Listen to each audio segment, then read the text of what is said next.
gory, what a hell of a way to die. Gory, gory, what a hell of a way to die. Gory, gory, what a hell of a way to die. He ain't gonna jump no more. Hey everybody, welcome to another episode of What a Hell of a Way to Die. It is me and not Nate, but instead Brock Wilbur. If you are not familiar with Brock has been on quite a few bonus episodes with us talking about video games. Well, bonus episodes with me talking about video games. Talking about older video games, ones that are generally political in nature and depressing, usually in the end. We haven't done one where things have been happy in the end yet, have we?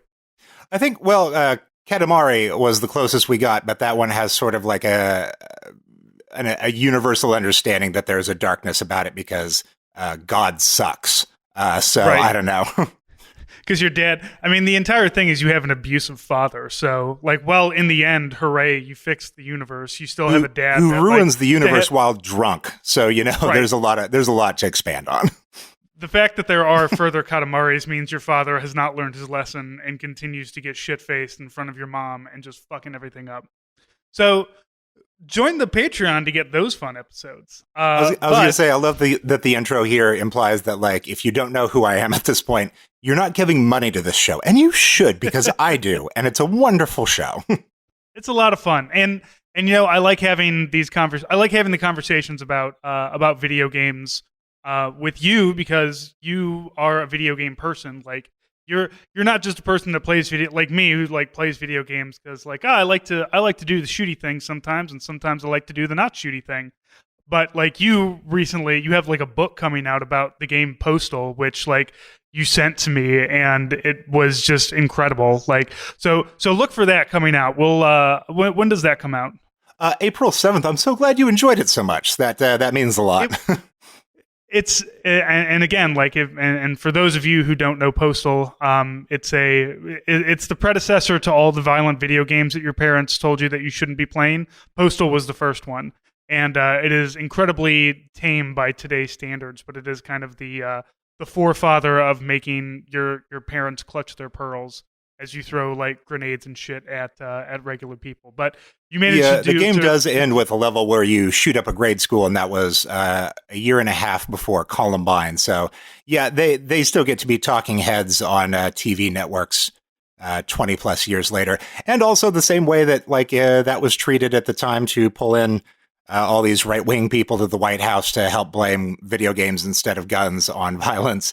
Some of those same people are being called into the White House now, and you're first of all, how are you still fucking alive? And then secondly, oh, we're still doing this with the same 6 or 7 people that built their life around it. Cool. It is also a book in the Boss Fight book series, where each book is a different game written about by a different author, and a lot of them are this is how World of Warcraft allowed me and my stepfather to bond, or here's something that I have a lot of great memories from my youth. It's a lot of celebration of stuff. And then we were what if we did Postal? And a lot of people got very angry about that because Postal, the creators, are who they are, but they've also gone out of their way to participate and make money off the Gamergate movement and things like that. And it's bad art also deserves criticism too, because we have to learn from the mistakes. And also I was able to tell some friends that were concerned about it, who were why would you give them the spotlight? I was do you think I have a positive word to say about what they're doing? Do you think I'm going to sell a second copy of this? Because it's just not there.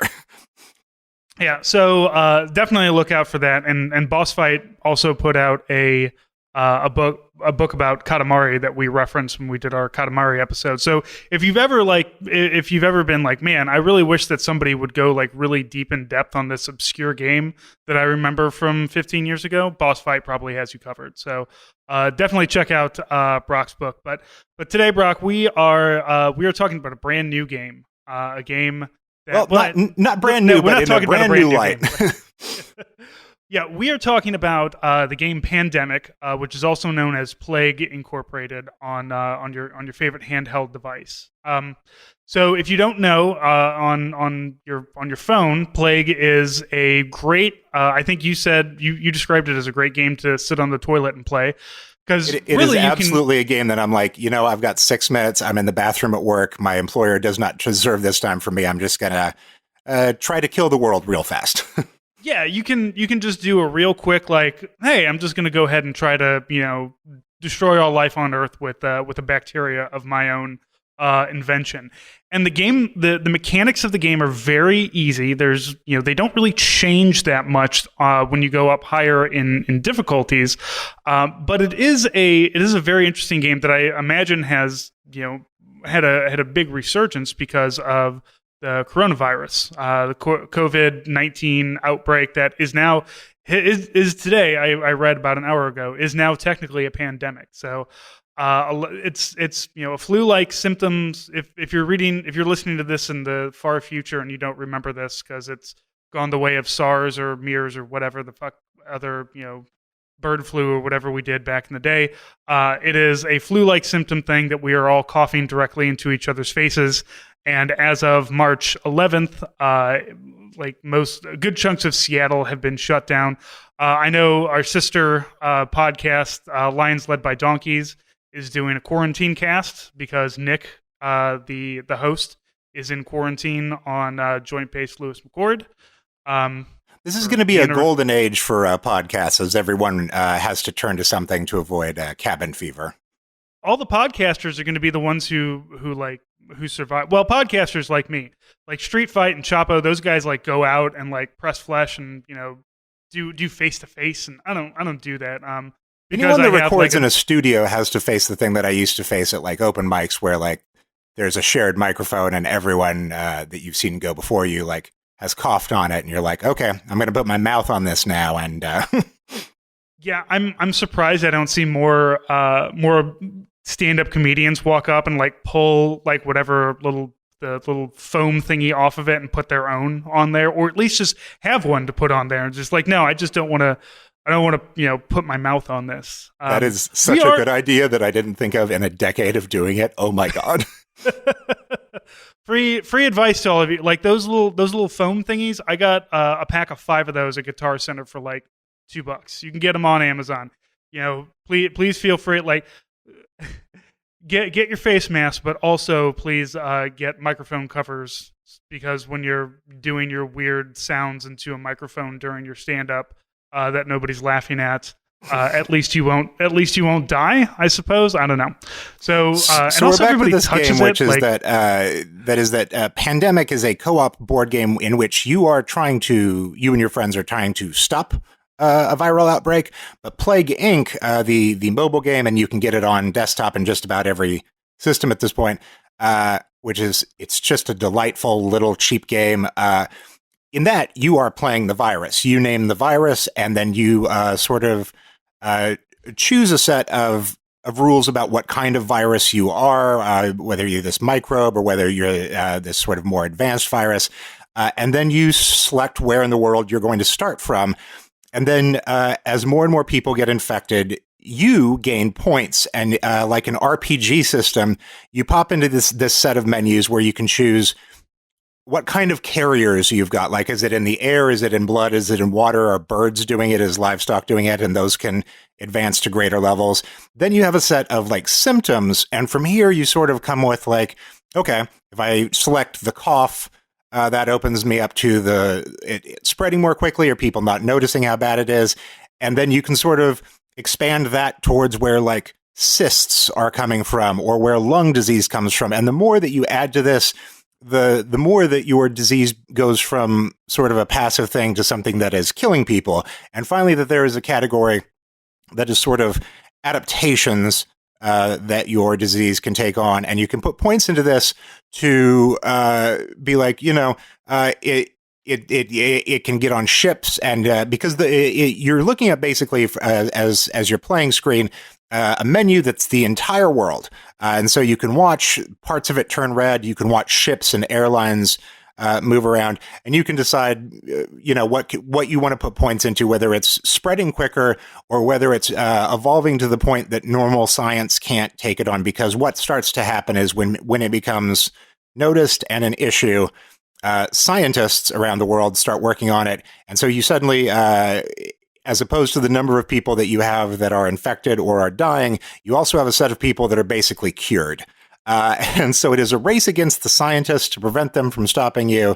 And you sort of do what you can along the way. And so some of the fun that comes from it is also that there is a constant news ticker letting you know, like, which countries are trying their best, which countries are experiencing things, which countries are having sort of a comedic odd time. Like, okay, Brexit happened now. What comes from that? Or, who's decided to shut down airlines first, and so on and so forth. And the problem that has arisen from this game, which has been around for years and years, it's a fun little thing. I'd basically forgotten I even had it on my phone, is that a couple of weeks ago, it shot to the top of the chart, and it is the number one like selling mobile game like of the year and possibly of all time.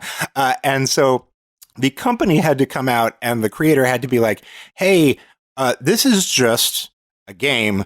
Please do not use this as scientific simulation to predict what's going to happen with coronavirus," which no one listened to at all, because like as much as it is truly a game, everything I've ever learned about like viral virus stuff is from this, and it definitely comes from a lot of research and like the ways in which it can be transmitted and sort of just like the molecular makeup of some of these things. It's real and it's true, and you understand what spreads quicker and what spreads less fast. And it's so accurate, or at least so enthralling to the public, that last week China banned it. China just removed it from existence. It's gone from the stores, and everyone was like, okay, well, that's not a great sign, especially for the guys that just like, it's just supposed to be a fun, wacky time.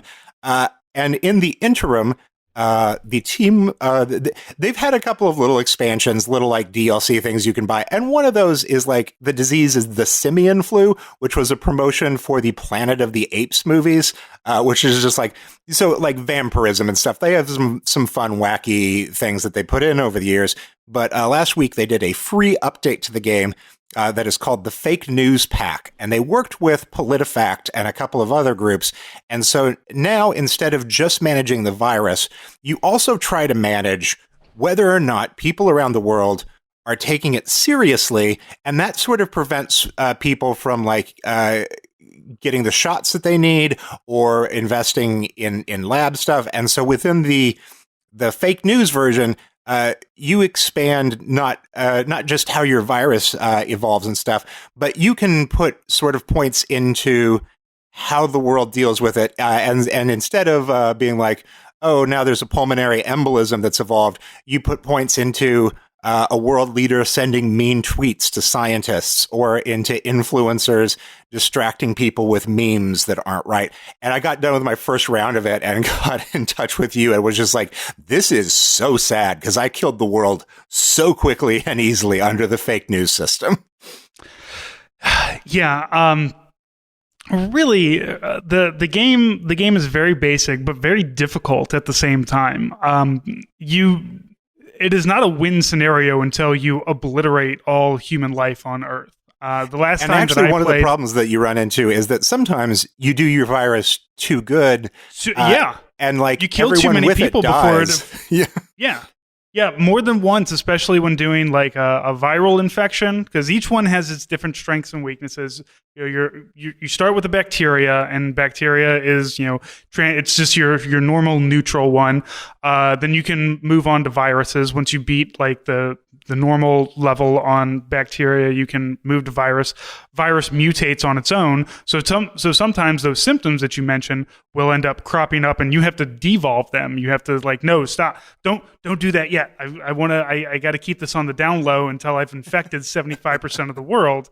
Because more than once I have just like when I first started playing it, I said, okay, the world's getting infected. Time to really ramp up my death rate. And then it's just like, dude, you only killed 80% of the world. Way to be a failure. It's like, but I'm going to stunt the entire, growth of human evolution for the next, 500 years. Like, yeah, but you didn't stop it completely. So you're still a failure. Try again. I killed 7 billion the other day, but left like something like 300,000 living that weren't infected, and to be told like, whoops, game over, you lost. I was like, did I though? I feel like there's a cutoff point here where 300,000 people left on the. I was like, that's the numbers that you expect from the 2% that got disappeared in that HBO Rapture show. Like, it's not, the leftovers. Yeah.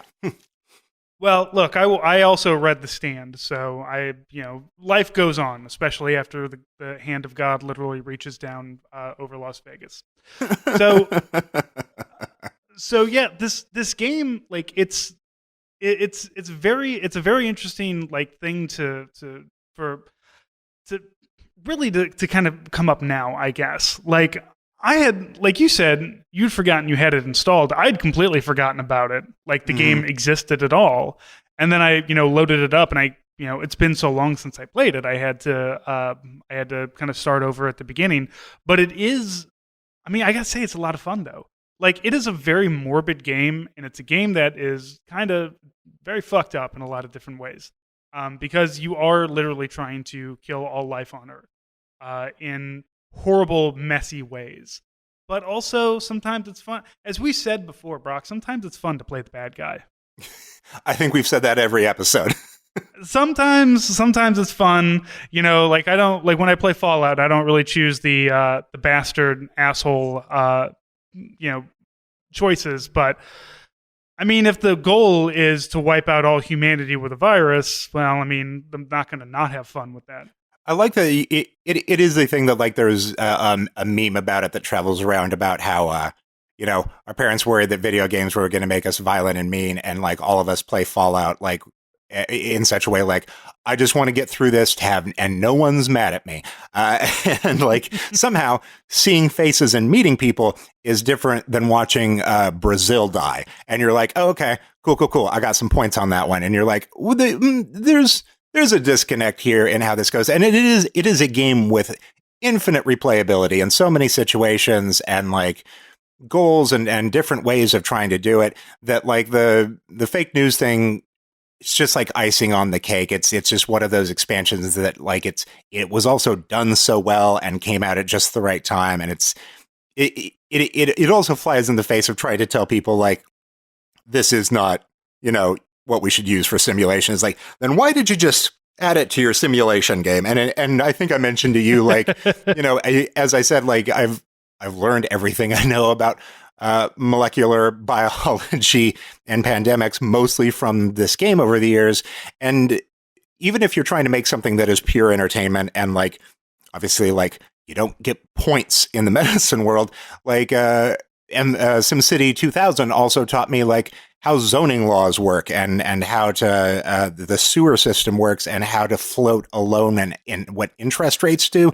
Like, that's obviously a fun video game too, where a UFO or a volcano can appear out of nowhere. But that also gave me my foundation for, like, civics understanding and, like, the financial system. So even if you try to play it off as, like, what a fun, wacky entertainment time, there's still so much here that it's hard to not say, like, well, look at that. I guess this game, you mentioned SimCity. I guess this game kind of falls into that, what is it, resource allocation games? Like, yes. It is, like Faster Than Light, or Papers, Please, or anything that you're given a finite amount of energy to do to make something happen. So this falls into that. And yeah, I learned a lot about combat from real-time simulators like Command and Conquer, yes. which is getting a re-release pretty soon. I'm very excited. But mostly what I learned is I suck. But I did learn about those things, because you have to mine your gas. You have to worry about logistics. You have to worry about how are we getting from here to there. Once we have all of our shit, how do we get our shit there without getting fucked up? Setting up ambushes, doing guerrilla warfare while also doing tank to tank battles and stuff. So it is for whatever they say, like you said, I'm still going to learn something for it. Now, obviously, it is a game, so I'm not going to change my Twitter bio to pathogen expert, because all of a sudden I have this. I've played this game 8 times now. Right. and managed to kill the Earth like 3. So I do pretty well at it. I do okay. I opened up fungus the other day, so I'm gonna have to fuck around with that. But also, there are like real world, like when this game first came out, I remember the big joke, like when it was really big, was trying to get Madagascar. Was trying to infect Madagascar, because Madagascar, if you don't know, is an island, very large island off the coast of Africa, down on the southeast tip of Africa. In the game they only have a port. So the way that these things spread is either it's countries that touch each other. So like if you started in China or you started in Germany or something, you're going to start infecting all the countries that touch it as you up your transmission.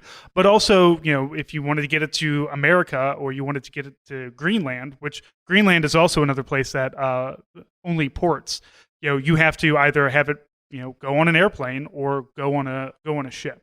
So the joke is always that you want to get it before Madagascar closes their ports, because if Madagascar closes their ports, you're fucked. You're not going to win the game. And today I noticed that Madagascar has closed their ports in real life, or at least they're restricting people coming in because of the coronavirus. So you sent me a DM of that, and I was like, I must be one of a small percentage of people in the world that understands how specifically bad that is, just for us, like just in your head, like, oh no. Right. Whoever's playing the Earth simulation is fucked now. I mean, they're only going to kill like Madagascar, maybe 80% of us. Is one of those things that you can only access because like there's so many connections being made to the Spanish flu of 1918 and how that went around and then died out, but like any comparisons being made to that don't take into effect that they didn't have a lot of international flights at that time, and a lot of people that were always on the move and going to much larger population urban centers. A friend of mine that's flying to New York this week is taking some meetings in some larger buildings, and she was forced to sign waivers before entering the buildings. And I was just like, the fuck is a waiver gonna do for you? Like, are you promising that it's not in you, even if you don't know if you're a carrier at this point? Like, it's just wild. Yeah. And like I said, the guy that I know who got quarantined on at Lewis McChord up in Washington State, they basically, like, here's to tell you like how much the Army has going on. And I don't want to get too much into it because Lions Led by Donkeys will have their own full, live from quarantine podcast. But they're just like, you were near a guy, so you're in an office, so just stay in that office for right now. And it's like, okay, but like there's not like food here or a toilet. And they're like, yeah, we'll get that sorted out for you in a minute.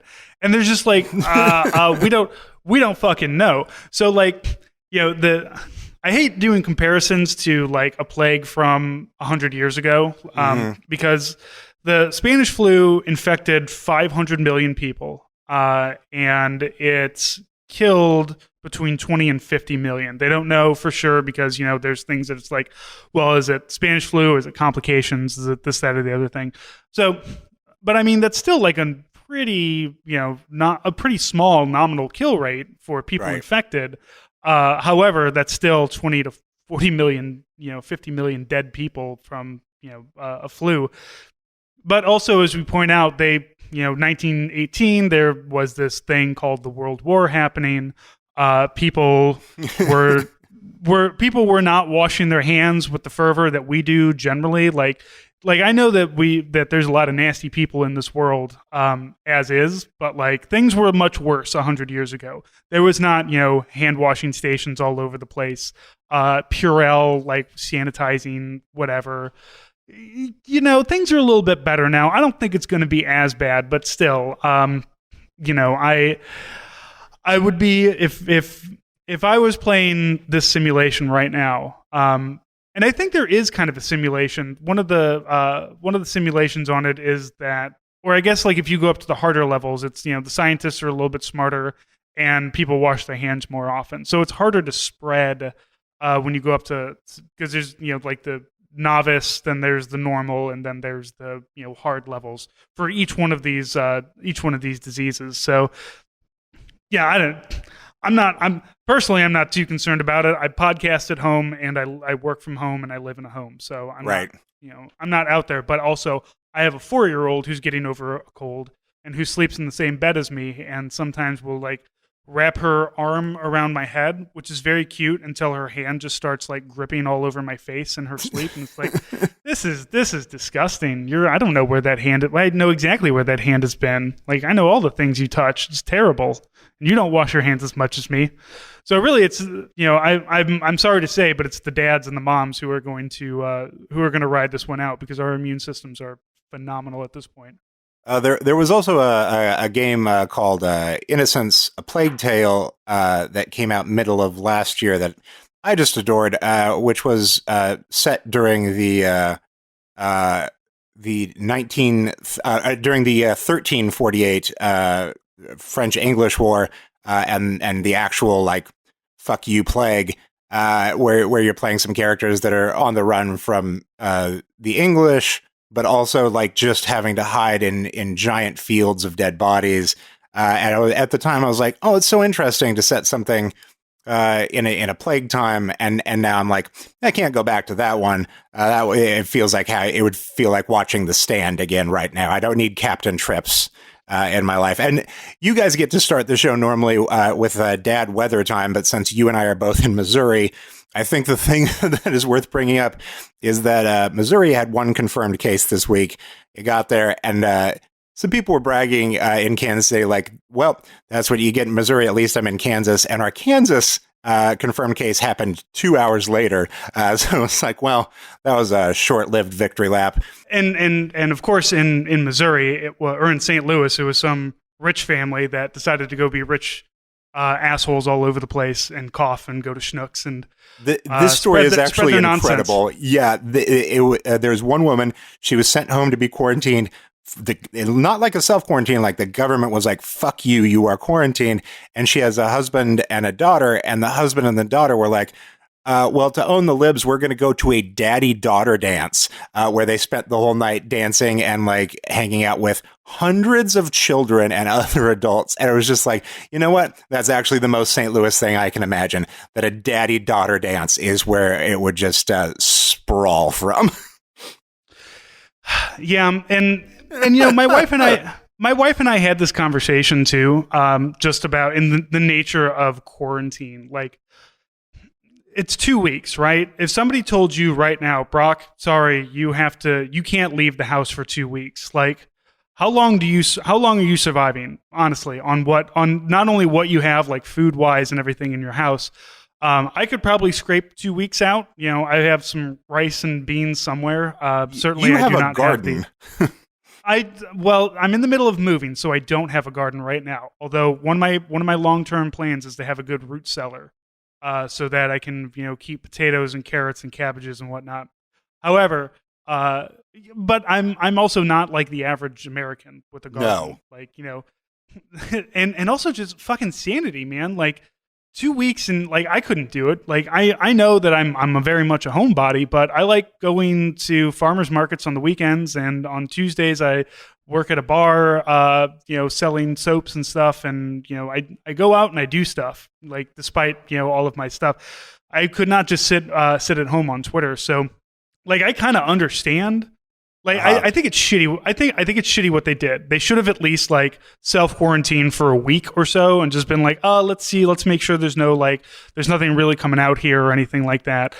You can last a couple of days, but like to be like, nope, we're just gonna go ahead and go to a dance. Then we're gonna go to Frontenac and cough all over some people, and like I don't really think it's gonna be that. I don't know. Who knows if it's that contagious? If like this is really a big problem at the moment. But I don't know. Here's the thing. I wouldn't want to be that asshole. Like, no, personally, of course not. I wouldn't want, like, if somebody came to me and was just like, hey man, your wife has COVID-19. So you, and like even if she's not showing any symptoms, but you guys have to stay in house for a week. Like, I would hate to be that asshole. Sure. Nobody wants to be that asshole. Nobody wants to be the guy that everybody hates. So that happens on its own enough for me. The thing that it gets into, that was my first round of things that I haven't brought up anywhere else, because it's one of those things that I know if I ask on Twitter, I'm just going to get a bunch of shit answers. But earlier in the week, Governor Cuomo from New York was on TV doing this press conference, and he was furious because people that were either in quarantine or in self-quarantine weren't staying at home. Like, basically, he just said he was going outside, which I was just like, I don't know, do you go out on the roof just to see the sunlight again? Because, again, otherwise you'll cabin fever yourself. But the other side of it is that, especially in places where people are living in one bedroom apartments at best, who the fuck is stockpiling like a basement worth of food before they find out that they're on this? And so I was like, is the city of New York going to cover everyone's DoorDash fees for like a couple of months? Like, is that the only way? Because people have to go out and get food. Like, that's there. Well, shit, the city of New York can't close down their schools because, like, a large percentage of children that go to school are homeless and rely on, like, a free lunch. So, like, the insanity of being like, we have to risk spreading this to, and we'll go ahead and let you know, if you didn't know, people who are homeless or houseless or, generally in poverty usually don't have very good, health either, right. Just by the nature of the situation that they're in. And then just like, we can't do anything. We have to, otherwise these kids might starve. And it's like, I'm waiting for a bunch of fucking light bulbs to come on in people's heads, because it's like we're so close, and it's like I'm waiting for you guys to put two and two together here. Like some places did. Olive Garden is giving people sick days, off, which is nice, and we're gonna have to try to push everybody on that. And I don't know, like, if that's really feasible, because again, 2 weeks, just telling people like, sorry, you can't go into your job for 2 weeks. Like, right. Who's paying for that person's DoorDash? But shit, who's paying for that person for 2 weeks? Like, I know that if I missed a 2 weeks worth of paycheck, I would be, pretty fucked. I could probably make it through, but it would be very rough, and I would end up going into some debt. Other people cannot do, like, they don't have the luxury to go into debt like I do. So yeah, it's really fucked. And I would be very interested. I don't know how, you mentioned that that Plague has a fake news addition to it that you can try out, but like, I really want to do like a version of it that is like, let's explore like all the ways that capitalism is going to fuck you over. Like, if right. you're trying to, like, if you were trying to stop it, right? We put you on the side of the scientists. We're like, okay, there's a plague and we can see it, and we're going to stop it. And then like your president keeps coming out and being like, no, everything's fine. I have no problem. I'll shake hands with everybody. I don't care. Even though he's like a notorious germaphobe. Like, I have no idea what's really going on. I can't wrap my head around that. It's so weird to me. But also, like, he also all of a sudden doesn't have any rallies on the books after going with having at least 2 a week for the last couple of months. So I think that's going to be what makes it worse, is that he needs stadiums of people applauding him, or else he goes insane, and not having that is going to drive him so much further down. Well, I think well, I don't know if it's all of Washington State or if it's just Seattle, but they've banned gatherings of people of more than 250 people, and I'm waiting for Trump to come out and just be like, oh, these liberal states, these blue states, man, they just don't know. They don't know. We just want to all get together. They're trying to ban my rallies. This is how the blue states ban Trump rallies. But all these beautiful people, we're all we're all here. We're all here to enjoy. And fuck it, that's fine. Like, I mean, they've been sending Dr. Ben Carson out on the news as a surrogate to say, like, you should still go to Trump rallies, and people are like, where are you getting that idea from? And it's like, I know you're a doctor, but like, that's lunatic stuff. And he just sort of stares at the camera. No, you absolutely, Trump people should absolutely still go to Trump rallies. That was what I was saying. It. Like, if that's what you were doing, keep going. Yeah, y'all listen to your scientists. I'll listen to my scientists, and we'll see how it is once all the dust settles. I love the idea that we have to have separate sets of scientists at this point. That's just awesome. Just what a cool thing. Well, I mean, we remember Donald Trump's doctor who told us all that there's probably no one as healthy as our president in the world. And we all just had to be like, man, just like, you could have just said he's in good health. Like, we would have been like, I don't buy it, but okay. You had to go that extra step, didn't you? Like, right. The healthiest man alive. It's propaganda at its finest, I got to say. Like, it's because, like, well, it doesn't work on you and me because we have more than 2 brain cells to rub together. There's a lot of people who are just like, yep, that sounds good to me. Also, Robert Kennedy's still alive out there. Don't have any proof of it, but except for a person that posts on a message board. I think QAnon is Q himself is probably a doctor, so all his instructions to drink bleach to protect myself, I'm going to follow that. I would like to return to your question. Was that a Q thing? Was that I didn't know if that was Q specifically or if that was just weird people like, yeah, let's just drink bleach and see what happens. It came from the forums, but it did not come from Q himself. So okay. I know that some televangelist has been going on about doing about taking silver, Baker, I think, and then like the FDA had to go to him and be like, you literally have to stop telling people that taking silver pills will stop this. Like it's going to get people killed. Stop doing that. I would like to return to the question that you asked me because it starts an interesting conversation that I feel like is useful to listenership. And you asked me like how long I would last in this situation. And so a week or so ago, my wife and I were passing back and forth like memes and stuff and stories from the CDC that it was just like people reacting like, so I should like stock up on bottled water and face masks. And it's like, no, you just need a bunch of Purell and you're going to be fine. Like, don't do this weird panic thing. And the weird panic thing is yielding so many odd spinoffs. Like my friend in Minneapolis today told me he can't find rice anywhere. All the rice is gone. And people I work with in both the liquor world and the board game world just can't get the things that they need from China right now. This a liquor distributor locally can't get corks.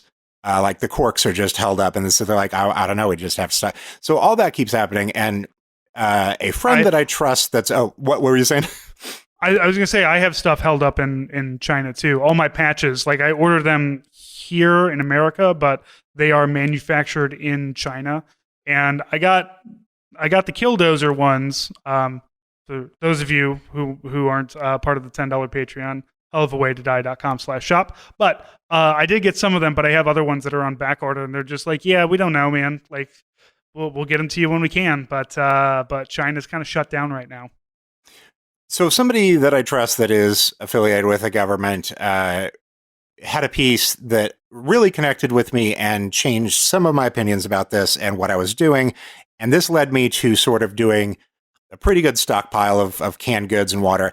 And that was this, that what we are entering into, we will probably mostly be fine. The people of our age group and what we are doing, at least in their estimation. The thing that is going to become bad is A1, all the delivery systems. So if you can avoid needing to go to the CVS to get your prescriptions filled, if you can avoid using like DoorDash and things like that, and obviously emergency services, going to the hospital, things like that, that opens that up for the people that will really need it. But by extension, you definitely live around people that probably don't have your same means, or more desperately, are older people that A, can't prep for this, B, didn't prep for this, or C, might not be able to take care of themselves in this situation. So like there is a woman in her late 60s, early 70s that lives alone next to me. And there are several other houses on my street with elderly folks. And so I was like, I'm going to stockpile waters and soups for if it hits them. I want to be able to, like, there's an element of this that is a societal good that I was like, oh, I do have, if I have the ability, something of a responsibility to make sure. And it's so funny to me because it's the opposite of the apocalypse situation where I've got the shotgun and I'm like, you can't come in here, even though I've got all the last of the soups. It is the thing where it's like, oh, you should find a way. And I'm trying to figure out, like, I don't want to go knock on everyone's door and breathe on them and be like, "Hey, what's up?" But I'm trying to like write up sort of like a note that I can tape to some doorways around the house and just be like, "Hello, we don't talk much, but here's the cell phone number, and if you need anything in the next couple of weeks, we are here and have some ways to help." So, Yeah, and I think that's really in situations like this, as good socialists, that's the plan. Is not so much like, well, I'm going to be fine, because that's some capitalist ass thinking. Is everybody else going to be fine? And this new house that we're moving into, I already know more of the neighbors here than I did really at the place that we're moving from. So, which, by the way, congrats on selling your house. That's been a year-long saga, Jesus. and I'm so happy. It's not over yet, man. They came back with a bunch of shit after an inspection, and they're like, "We want all this stuff," and we're just like, "Absolutely not." So we're still under contract. We still have some shit. But anyway, it's that is still happening. But yes, we are still planning on moving into the new house come April. And like, I have a big lot next to me that the people who own it say I can do any gardening that I want on it. And I told them, "Let me know what you want me to grow. I will grow it for you and give it to you if you let me do this." And that's just, that's how it should be for everybody. Like get toilet paper and let people know, hey, if you guys need some toilet paper, I got some extra down here. I think my wife is out searching for toilet paper, like literally because we just need toilet paper. And she said she's at Costco right now. And I was like, oh God. I went to Sam's Club the other day, and there were no carts left. That's how bad things were. So, water, toilet paper, Purell, all those things were. I don't understand the water thing. Our water's still fine. Like this isn't a volcano. It's like water's not going to get shut off. Like I don't understand the water. Also, I feel fine about it in that way that, like, you and I are both in Missouri. It is one of those things I was like, these are all the same things that I would get for a tornado situation. So, like, if they're all in the basement, it's fine. I don't feel like I'm panicking about one. I'm prepping for all. It's fine. Yeah.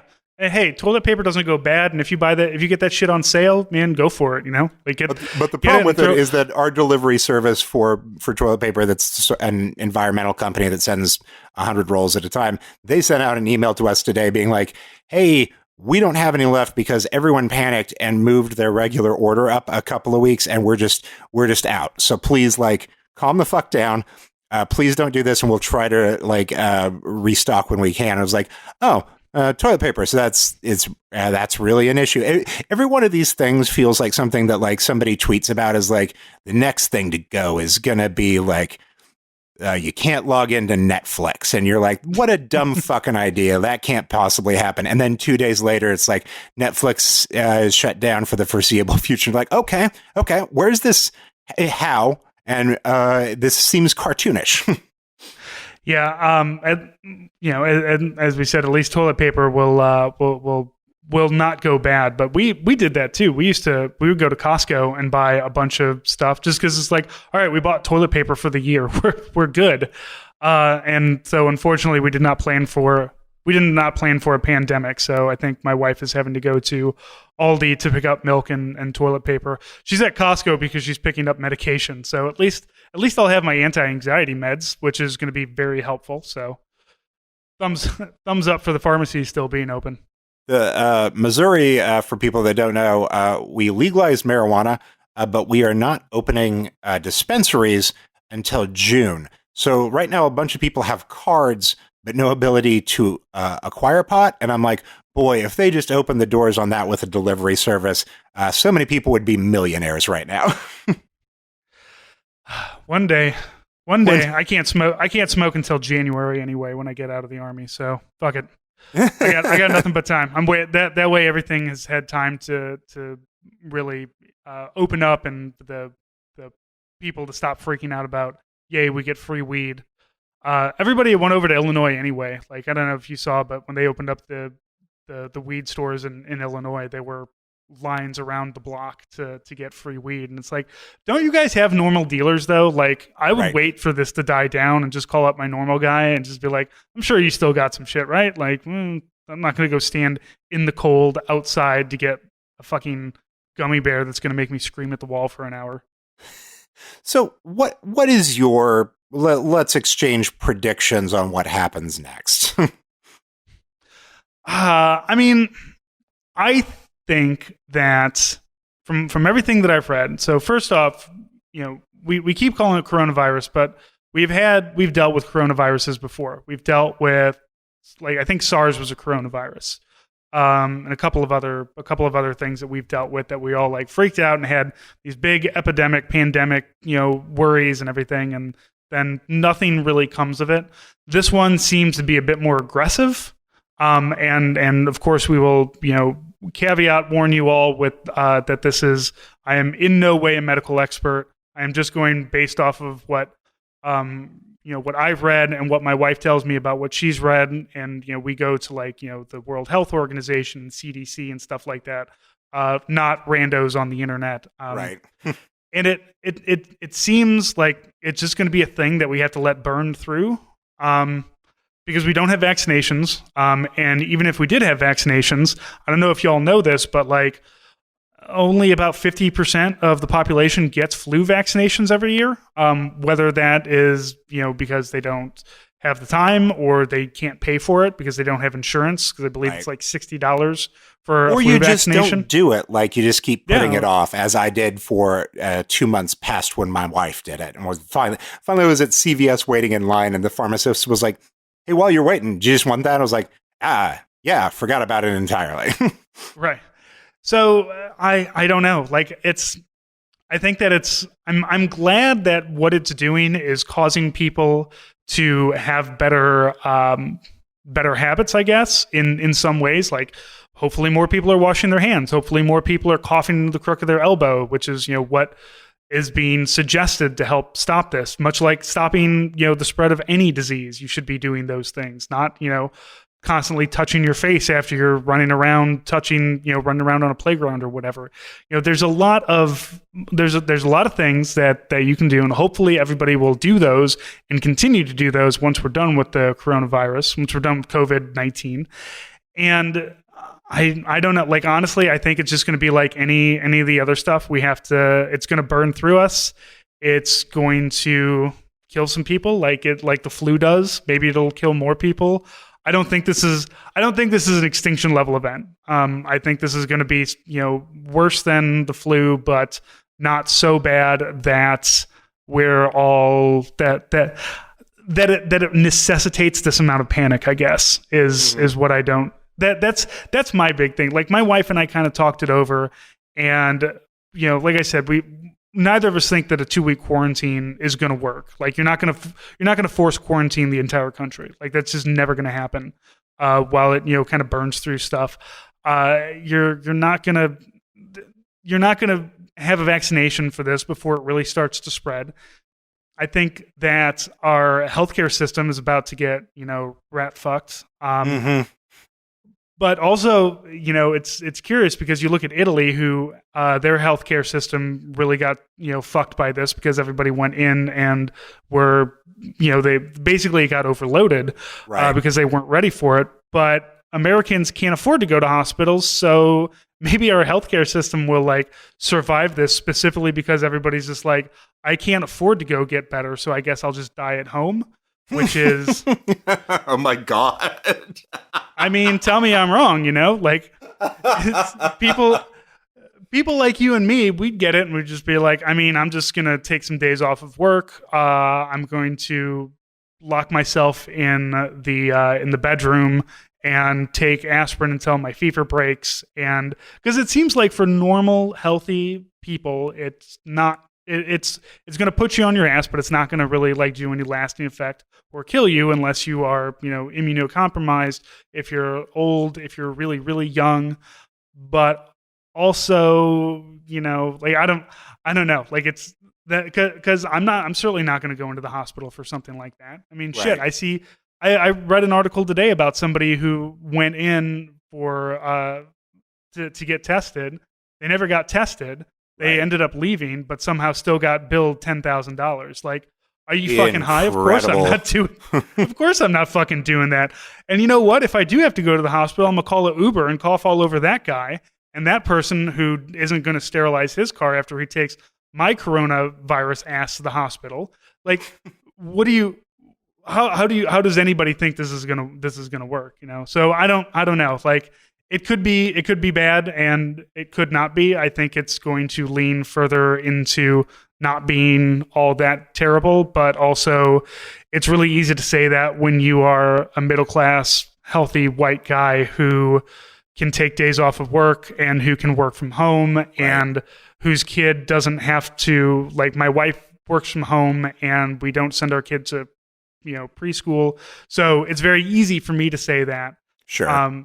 Because a quarantine would suck for us, but it would not be the end of the world. But for the rest of the world, it's not that easy. So I don't know, man.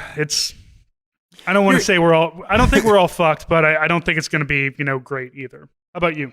Here's my set. And mine has come from, sort of a conglomeration of recent, like mostly personal events. About 2 weeks ago, I had to spend an entire week in a hospital, which is not an amount of time I've ever spent in a hospital before. And I almost died, and it's real fucking tricky. And it was just, it was actually the absolute worst experience of my life, and the sort of thing that gave me the tremors and shakes and night terrors in a way that I was just like, I'm going to be in therapy for a year trying to deal with this. It is what it is. But like, I was also in the hospital with a TV and nothing else to distract me. And so I was watching a week of news that was just about how coronavirus was going to kill all of us. And I was just like, fucking unplug me from these IVs. Don't put me through all this pain if I'm just going to die in a month anyway. Let me go home and see my cats.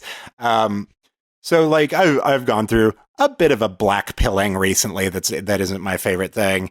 But what I'm left with is this sort of, both me personally, my to reward myself for a couple of great things that happened this year, I splurged on some really nice concert tickets for some like weekend long events around the country, which like right now I'm like, how many of those are going to get canceled in the next couple of weeks?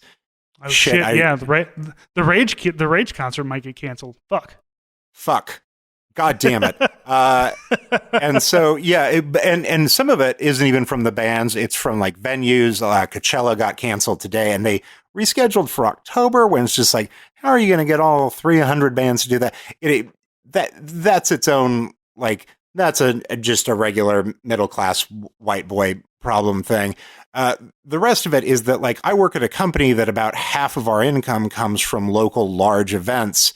And we had to have like a 3-hour meeting today to be like, if those are canceled for the next few months, are we still alive? Do we still have a company? What do we do? And all of this has sort of led me to this place where I am just convinced that we're all going to get it. Like, that is sort of my thing. Like most of us are going to, at least I know I'm going to get it, because I'm going to be not as safe as I should be, but like, I'm just going to get it. And with that in mind, and with the things that I want to do with the rest of my year in mind, I'm just like, just fucking, the way that parents used to make one kid go play with the other kid that had chicken pox just so he could have chicken pox and get over it. Like, I have a boss that was still going to go to South by Southwest even after it was canceled. And I was like, when you get back, could you just cough in my fucking mouth? Just really toss a loogie in there and let me do my 2 weeks now before like it evolves, and B, so like I can just get it out of the way. And I was like, we have a very small staff, like 8 people. Could you cough in all their mouths too? Because like, I think our company survives if we all take the same 2 to 3 weeks off and then we're all back. Like, that is what I want to happen to me now.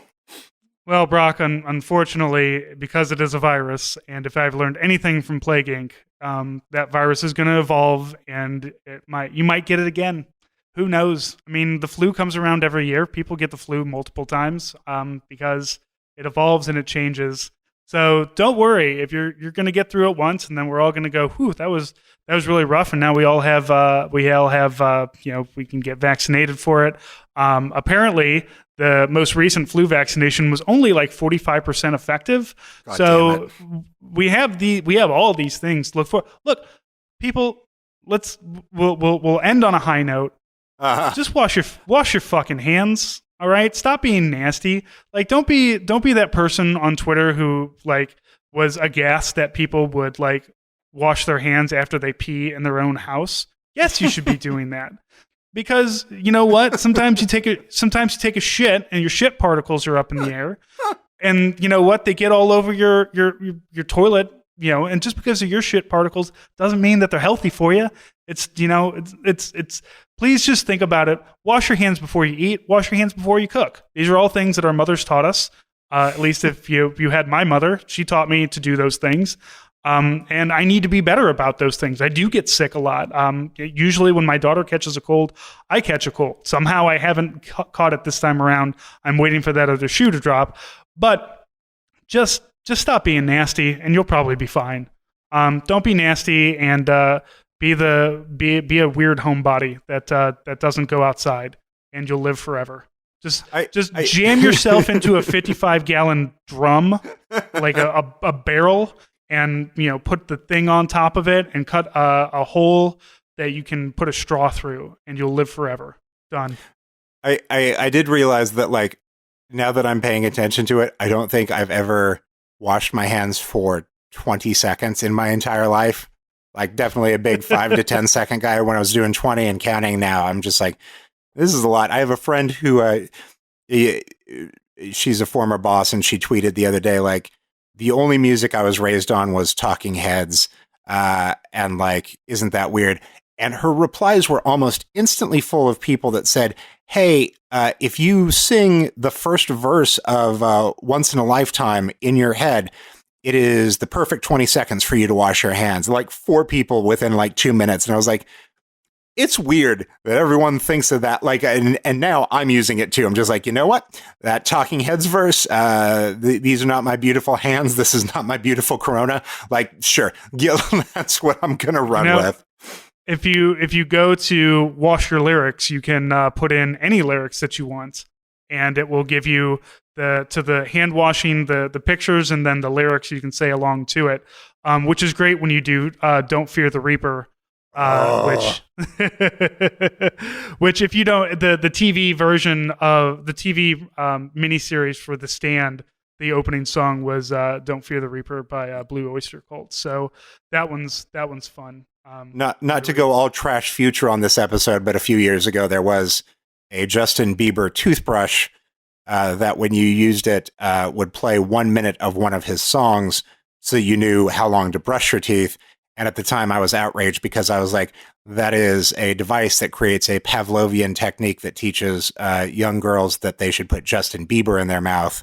And that was so like I left that in the past, but now the idea of singing Talking Heads or Don't Fear the Reaper to make sure that I don't poison myself when I touch my face. You know what? Fine. That's all on par. And you know, as you said, when you do the 20 minutes, my daughter has a toothbrush that you hit a button and it flashes green for a minute and then yellow for 50 seconds and then red for 10 seconds to kind of give you a countdown for how long you should be brushing your teeth. Literally nobody brushes their teeth for 2 minutes, like, which is what's recommended. And like you do it, it's like, okay, so I'm going to brush my teeth and I'll just hit the button on her toothbrush just to kind of get it. I'm just like, okay, can I finish? Still no, still green. Oh wow, I'm disgusting. Okay, I'm going to keep brushing my teeth, I guess. And you just kind of get bored, and then because, you know, my mind is destroyed by Twitter, it just starts to wander, and then I'm just like, okay, well, I guess it's yellow now. That's it, just yellow. All right, fine, I guess.